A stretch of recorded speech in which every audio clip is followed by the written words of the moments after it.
In this episode, we will answer the question, why is my face upside down in a spoon?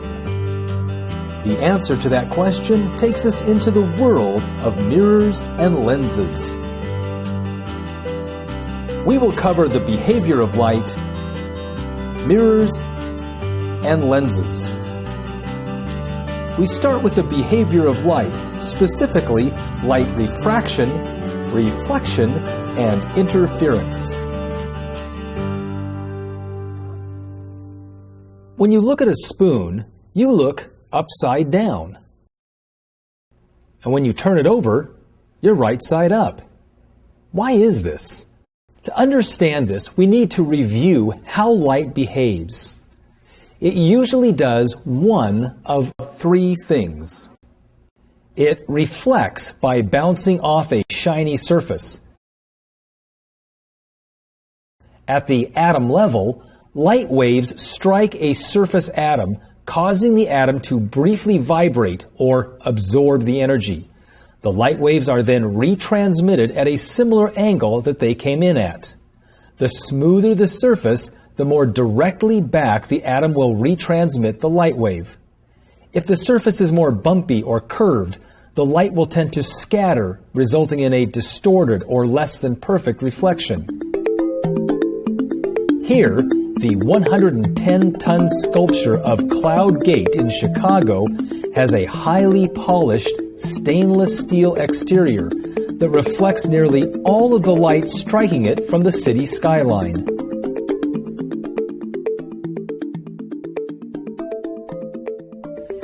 If light waves do not reflect, they bend or refract as they move from one medium into another, like going from air into glass or air through water, as you can see in the picture of these wine glasses. As light waves cross the boundary between the air and glass, light slows, causing the direction to change. The path is bent or refracted. Refract comes from the word fracture, since this is the typical look of glass fracturing.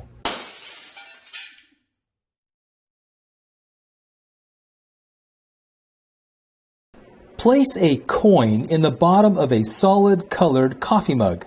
Stand over the mug so that you can just barely see the very edge of the coin and no more, or even stand back so the coin disappears completely. Now, have someone carefully pour water into the mug while you watch. Slowly, you can see more of the coin reappear. The light from the coin is underwater, and as it emerges, it hits the air and speeds up, changing direction and refracts or bends towards your eye, allowing you to literally see around the edge of the mug. Coke bottles and root beer mugs are another example of refraction. They look like they have soda filled to the very outer edge, which, if you think about it, is impossible unless the glass was paper thin. Now, put the bottle and the mug inside of water so the speeds are equal, and suddenly you can see the true thickness of the glass.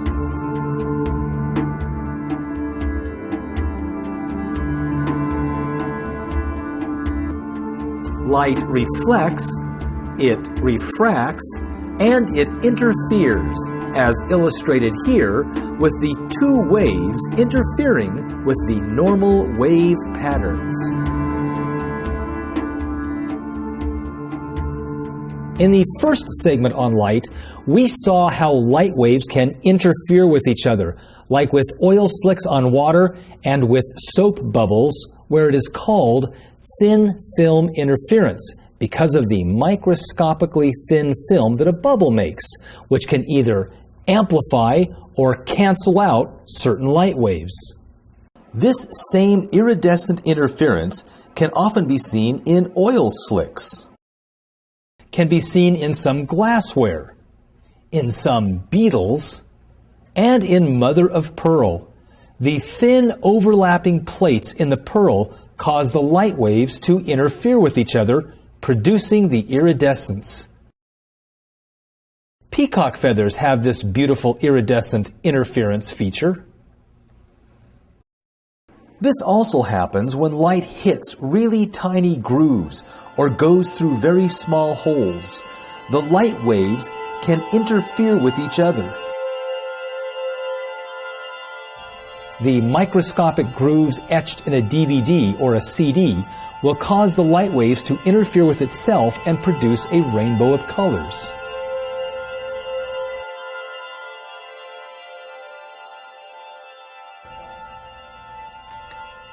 Rainbow glasses work in the same way. Reflection, refraction, and interference. In every case, some of the light will be absorbed, meaning that the light will transfer its energy to the surface atoms, where it will dissipate as heat, never to be seen as light again. And some of the light will reflect off as visible light. Now that we've seen a little bit about how light behaves, the answer to our spoon question is here in mirrors. We will look at three kinds of mirrors: flat mirrors, convex mirrors, and concave mirrors. Mirrors are an example of reflection. Modern mirrors are glass with a thin reflective metal coating, usually silver or less expensive aluminum.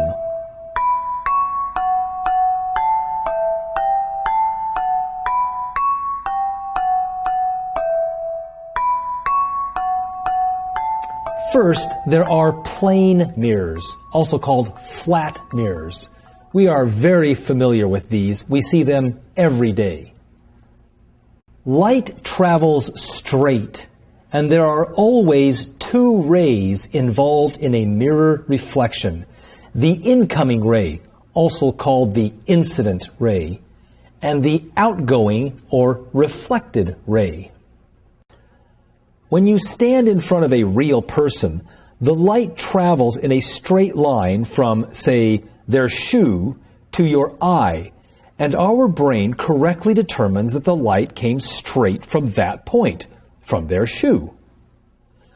But when you stand in front of a plane mirror, light from a point on your foot reflects off the mirror and to your eye. Your eye doesn't assume the light came from here in the mirror. It assumes that it came from the guy standing in front of you. Your brain automatically traces the light rays back to a point behind the mirror where the waves would converge, where they would focus if it were a glass window. It looks like the images are coming from a place behind the mirror, even though they aren't. Almost any time when this happens, we call this image a virtual image, because it's not really coming from the place it appears to be coming from. If you are standing, say, 3 feet away from the mirror, then the virtual image appears to be a nearly identical person standing 3 feet behind a window. And they look sort of reversed. Why is that? When you stand in front of a real person, your right hand faces their left hand. To greet someone, you have to cross your hands to do it. So it is very natural to treat the image in the mirror as if you are looking at another person, like you're ready to shake their hands. But you aren't looking at another person. Look, the spoon is in my right hand, and when I turn to the mirror, the reflected image is the spoon with my right hand. It isn't reversing the images at all. This is a pin impression toy. When I press my fingers into it, it makes a faithful impression of the fingers of my right hand.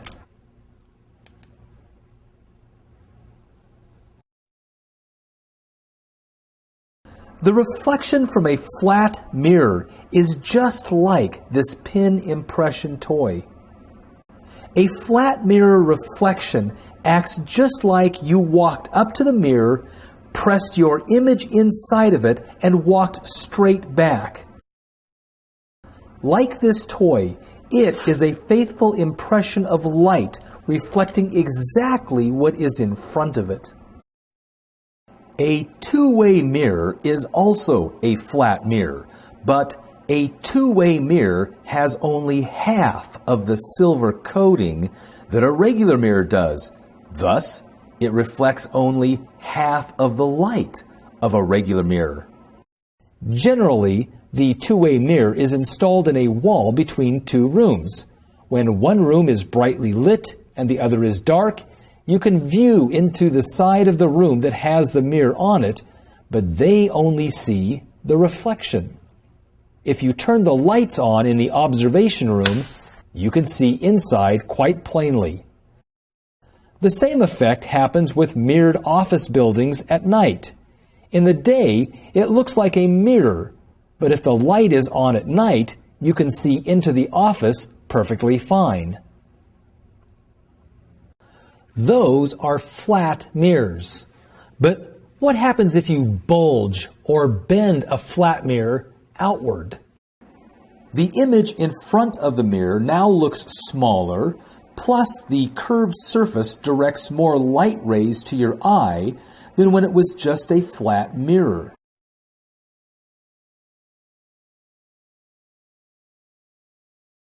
Mirrors that bulge out, like the back of a spoon, are called convex. Convex mirrors act exactly like the flat mirror, with the image still looking like it comes from behind the mirror.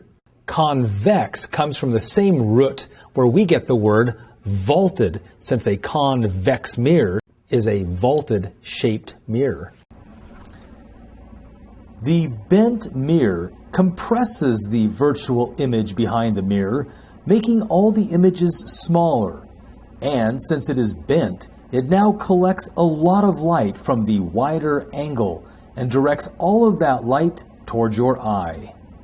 This mirror ball is a complete convex mirror sphere, and most convex mirrors are a piece of a mirror sphere.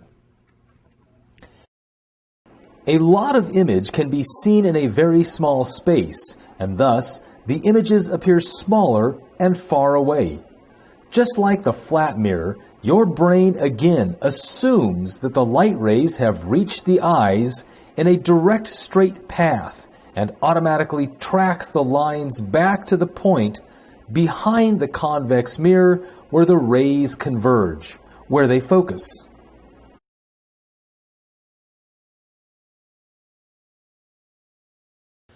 Convex mirrors are great for safety mirrors when you need to see around a corner. Side mirrors on cars use convex mirrors to give a wide view, making objects look smaller and further away. Two famous paintings make use of convex mirrors as art elements. In 1935, the famous Dutch artist M.C. Escher drew this piece called Hand with Reflecting Sphere. The drawing shows a hand holding a reflective convex sphere, so you can see the entire room. The reflection shows that the hand belongs to M.C. Escher himself, making a self-portrait while in his studio in Rome.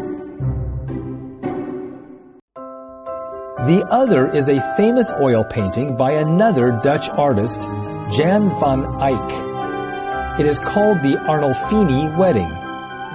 On the back wall, Van Eyck painted a convex mirror, and in it you can see two figures standing in the doorway, believed to be a self-portrait of Van Eyck and a friend, there to serve as witnesses of the marriage. By taking advantage of the wide mirror capturing feature of a convex mirror, Van Eyck allows us to actually see what the bride and groom are looking at. The back of a spoon is a convex mirror.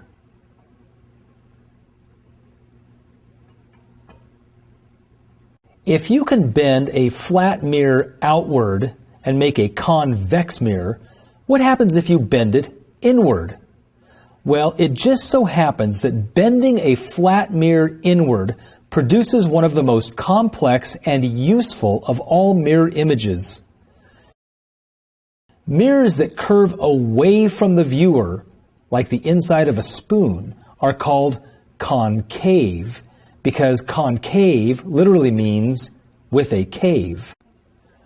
Concave mirrors are like a slice of a mirror ball that's been mirrored on the inside as well. We often call these reflectors. When you bend a mirror inward, two very useful things can happen. You can project real images and you can magnify images. First, projecting images. To our brains, a flat mirror and a convex mirror appear to form their images behind the mirror. They make virtual images. But as a concave mirror is bent toward the viewer, it forces the light rays to bend forward, where they meet at the focus point in front of the mirror. And because of the inward curve, the top and bottom rays cross, and the resulting image is smaller and upside down.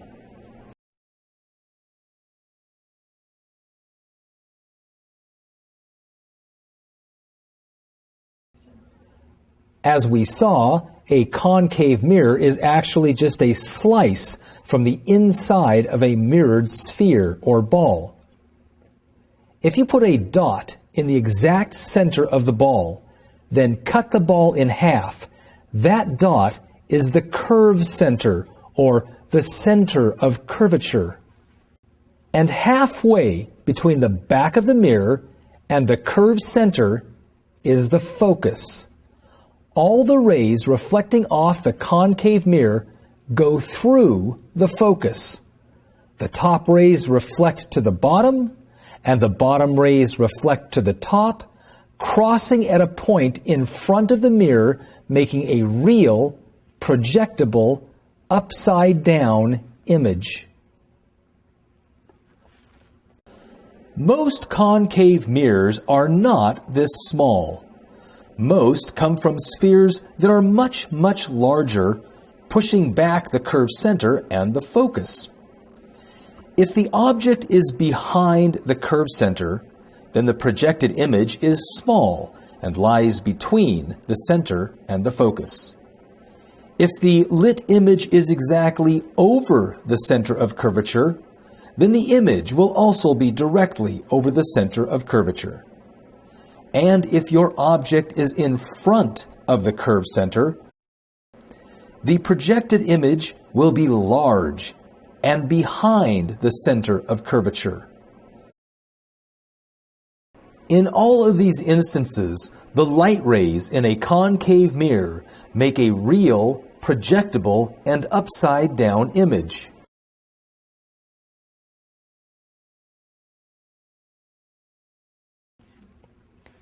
The inside of a spoon is a concave mirror.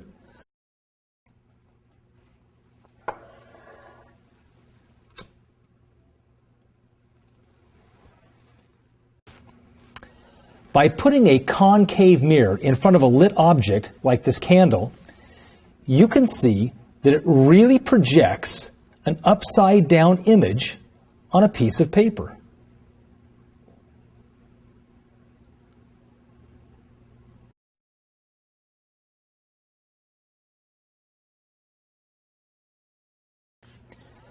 Concave mirrors are used to focus the beams of headlights on cars. The light reflecting back on the concave mirror focuses forward, producing a bright beam of light. They put one of these mirrors in every flashlight, or torch, for the same reason. Because light is so sharply focused in front of the mirror, concave mirrors are used to focus sunlight to make solar ovens and solar lighters. They call them parabolic mirrors, as they are not quite cut out of a perfect sphere. A satellite dish is a parabolic concave mirror, reflecting radio waves to the focal point in front. Projecting real images.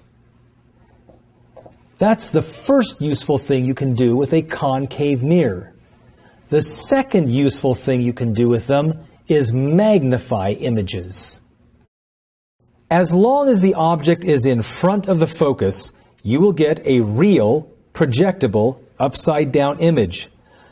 But as soon as you get the image right over the focus, the image goes completely blurry, which is not very useful. But if you keep moving toward the mirror's surface, the light rays no longer produce an image in front of the mirror. When the object moves past the front focus, suddenly the concave mirror acts like every other mirror, with an image that is upright behind the mirror, but is now huge. This large image is extremely useful to magnify images. These mirrors are often called shaving mirrors or makeup mirrors, since you can see yourself really close up. So, depending on your distance to a concave mirror, it will either produce a real image that is upside down, small, and projectable on a piece of paper or a screen, or if you are past the focal point, moving toward the mirror, an image that is virtual, right side up, and huge. Now, most spoons are not polished enough or big enough to be able to project an accurate image. But if you start to poke your finger slowly toward the inside of a normal spoon, you can find the real focus. It's the place right around where your finger suddenly appears very large and upright. Those are mirror physics. A mirror's job is to reflect light. But what happens if we take these exact same shapes, flat, convex, and concave, and instead we make them transparent, like glass?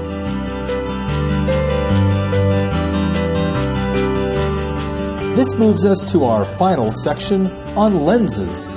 And just like mirrors, lenses come in three main varieties: flat, convex, and concave.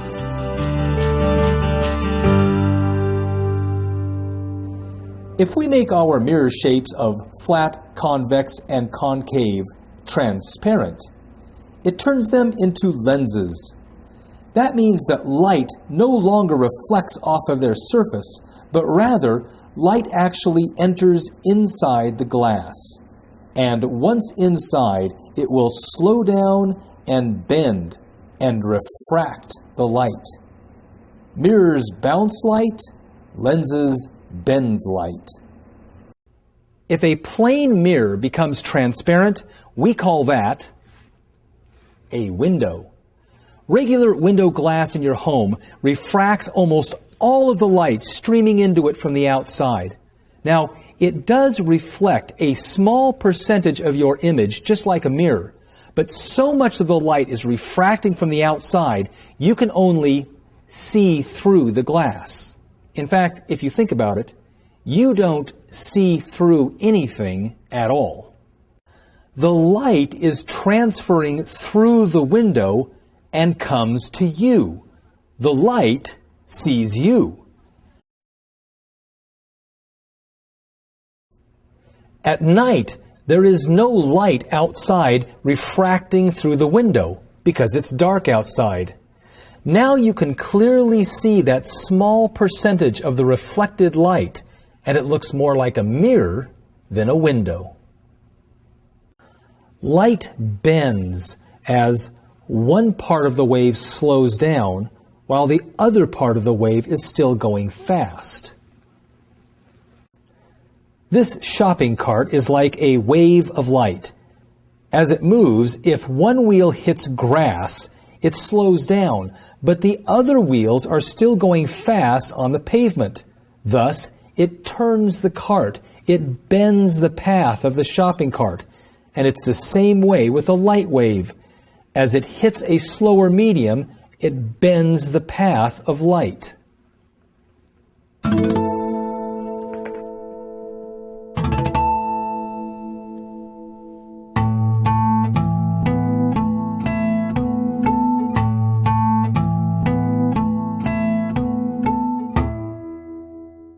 You can see light slowing and refracting or fracturing.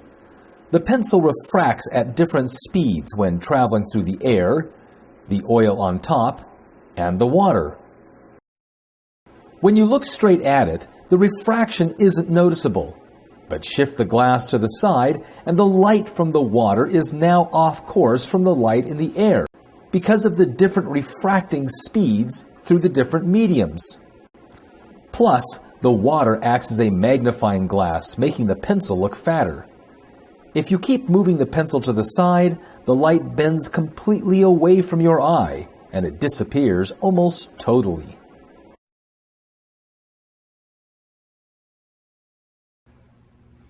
There is even an index of refraction that lists the different speeds of light as it goes through various mediums. In a vacuum and in air, the speed is listed at 1, or 186,000 miles per second. Well, actually, in air, the speed is about 1.0003, but that's pretty close to 1, or about 99.97% of the speed of light in a vacuum.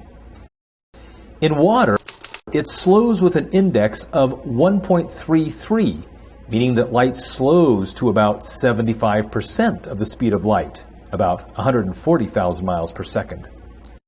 In glass, the index is about 1.51, almost 2/3 the speed of light in a vacuum, or 123,000 miles per second. And in diamond, light crawls at an index of 2.41, or about 41% the speed of light, a mere 77,000 miles per second. Now, back to our lenses. A convex mirror bulges outward with an upright and virtual image in the back of the mirror, showing a wide angle of view. These are safety mirrors. But bulging a lens in a convex shape produces the opposite effect of the convex mirror. The light in a convex lens goes straight through, slows down, and bends toward the back, making a real, projectable, upside-down image. It's the same shape, but the opposite effect. If you are in a room with one light source, stand several feet away from the window or the light bulb or the candle, and hold the convex lens, the magnifying glass, in one hand and a white piece of paper in the other. And you will see a real image projected on the paper and upside down. That's what happens when you hold the lens far away. If you hold the convex shape up close, it expands the image, and we call these magnifying glasses. A convex lens can be used to magnify things when the object is close up. And when the image is far away, they can be used to project real images on screens and on image sensors like your eye and digital cameras. Thus, convex lenses are used to correct bad vision. The first convex lens is in your eye, the cornea. It bends the light toward the back of your eye and accounts for nearly 2/3 of all the focusing work from your eye. This is why your vision is blurry underwater when you open your eyes, but it is clear with swimming goggles because the cornea was made to focus light through air and not water. The light continues through a second convex lens, which focuses the upside-down image onto the back of your eye, the retina, where light receptors are activated by the light. The electric signals then go to your brain, which flips the image right side up, so you don't walk around like this all day. When you look at a distant object, the light waves are almost parallel, so the eye lens remains flat and relaxed, allowing the light rays to focus on the retina. When you look at close objects, the lens becomes more like a convex lens, further refracting the light so the image again focuses on the retina. When people are farsighted, they see farsights just fine. But they need a convex corrective lens in front of their cornea, pulling the focus forward so the focus will fall directly on the retina again. Convex lenses have two sides, and you can finally adjust how well the lenses focus by adjusting the curve on each side, even making one side flat, like this, or making both sides convex, which is a very common type of convex lens. That's the convex lens. Now, the concave lens. Concave, like a cave. The concave lens is used mostly for eyeglasses, and it works very much like a glass version of those safety mirrors, the convex mirror. It makes images smaller and right side up. This is really useful for people who are nearsighted. When people are nearsighted, they see near sights just fine, like reading books, but faraway objects are blurry. This is usually because the eyeball is elongated or the lens is weak, forcing the focus to leave the retina and fall inside the eye. A concave lens spreads the light rays out a bit before entering the cornea. This pushes the focus back on the retina where it belongs.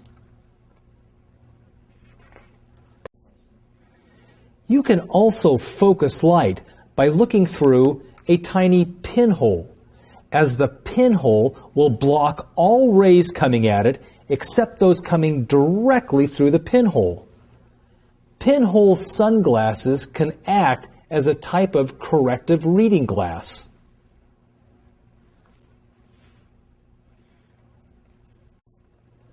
A refracting telescope uses a big convex lens in front to pull lots of light into a central point in front of the lens. Then it uses a concave lens to look through and magnify that point. Old sea captains and pirates use refracting telescopes, and the scope on your rifle is a refracting telescope. A reflecting telescope uses a big concave mirror instead of a lens. Light enters into a big tube and reflects off the mirror in the back, focusing to a flat mirror and reflecting the image into an eyepiece. The biggest telescopes in the world are reflecting telescopes.